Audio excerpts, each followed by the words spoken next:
Welcome back to another edition of the video blog here on your London, Kentucky weather.blogspot.com and on Facebook. And for all you WAY viewers joining us, thank you. For all my friends on Facebook, thanks for stopping by. Let's get right down to business, folks. This is a potential winter storm heading for not only southern Kentucky, but also southern West Virginia. So this going to be a little bit more geography than I normally cover in a single piece of weather material, so let's get right to it. We'll start this off today by noting that winter storm watches just went up for the National Weather Service office in Jackson's coverage area.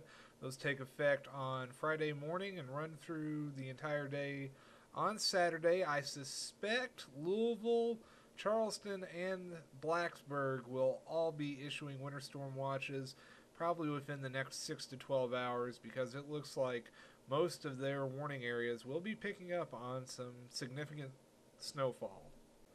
Alright, let's talk about how this whole scenario comes together. We've got an Arctic cold front just off to our northwest. You can see that with that thick blue line up around Wisconsin, trailing back into Iowa. That dips down into the Ohio Valley tonight into tomorrow. Now we're going to see some light snow and rain with that across southern Kentucky and southern West Virginia. But the main thing that's going to happen with this is it's going to usher in some very cold air. Temperatures behind this into the 20s and teens. We will likely only get into the 20s for highs on Friday, Saturday, and Sunday. Now our next piece of the puzzle is this low pressure system just moving over Baja, California. That will move into western Texas tomorrow morning. That will become the low pressure system, which will likely bring us the heavy snowfall. Now let's go ahead and start taking a look at some of the models and try to map this all out and tell you when the snowfall will move into your area. So our model of choice today is the Canadian forecasting model. We are going to take a look at it because we're not quite into the range where the NAM really excels, although I think it's starting to come around with the right idea about this storm. The 12Z run of the GFS was suffering from some convective feedback issues, just in layman's terms, kind of messed up and caused its own problem, not really believing the track it put down last run. So we're going to lean on the Canadian for our discussion. As you can see, this is on Friday morning. Low pressure just off to our southwest, moving into eastern Texas and Arkansas, or western part of Arkansas, I should say. And precipitation moving into parts of western Kentucky, not quite reaching the I-64 corridor at this point. So now we skip ahead to 7 o'clock Friday night. As you can see, all of southern Kentucky is seeing snow, some of it heavy at times by this point, just really starting to pick up in southern West Virginia. So even though I think the snow will start in southern West Virginia, let's say just afternoon, heaviest of it waiting till Friday night. As far as southern Kentucky goes, I think the heaviest snow should start either late morning or early afternoon. Now let's go ahead and fast forward things. So here's 7 a.m. Saturday morning. As you can see, the heaviest of the snow by this point has shifted into southern West Virginia and east of Interstate 75 in Kentucky. Now, anywhere east of 75 and south of 64 in Kentucky, places like Manchester, Hazard, Pineville, Pikeville, Harlan, you'll probably still be seeing some decent snow Saturday morning. West of that, back, say, London, Somerset, Glasgow, Bowling Green.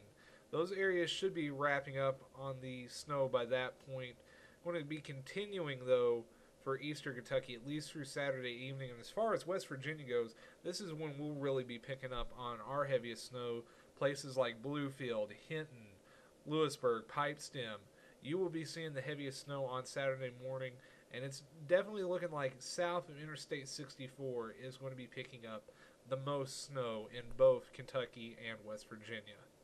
And here we go, 7 o'clock on Saturday evening. Most of the snow is wrapped up by this point for both Kentucky and West Virginia. Maybe dealing with some lingering upslope effect, light snow showers in the areas that normally pick that up. So let's talk totals. Alright, so this is total liquid precipitation off the Canadian model. You can see those bright blues across southern Kentucky and southern West Virginia, indicating between a half inch and an inch of liquid precipitation. Go ahead and do the old 10 to 1 trick from going liquid to frozen, and that would mean roughly 5 to 10 inches of snow if taken verbatim. And I think that's probably a good bet for, say, south of Interstate 64 Kentucky down to the Tennessee state border, and in West Virginia, pretty much south of a line, drawing from Huntington to Charleston and points south of that. GFS ensemble showing a little bit less than that. It's going to generally say a half inch to 3/4 of an inch liquid, with more of a half inch to 1/4 inch up to Interstate 64. Not necessarily buying that whole routine. I definitely think we will be seeing more than that. I think the convective feedback issues on the operational run carried over to some of the ensembles and took those totals down a little lower, because when you compare it to the 6Z runs of total snowfall accumulation, much lower. Here's the 6Z GFS, like I mentioned, showing pretty much 6 to 10 inches from Interstate 64 south of the Tennessee state line. I like that map a lot. That's actually what I based most of my first call map around.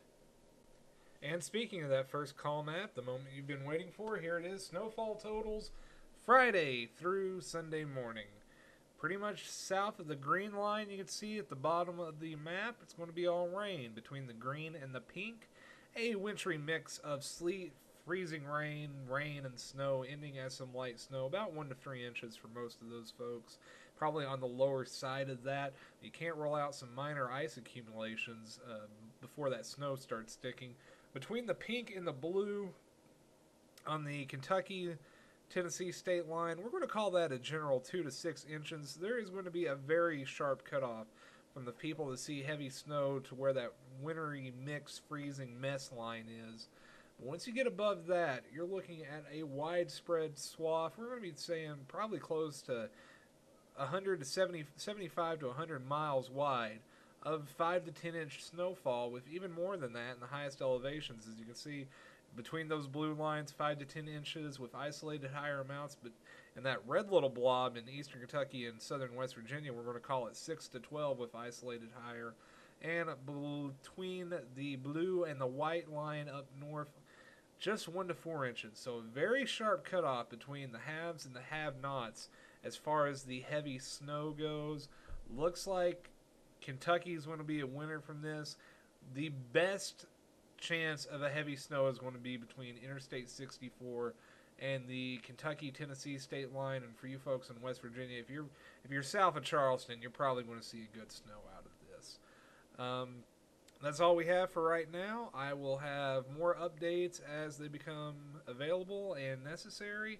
We will probably do another either video blog or blog post either tomorrow morning or tomorrow afternoon, kind of getting everybody ready, last minute stuff, and then we will just wait and see what happens Friday. Until then, take care.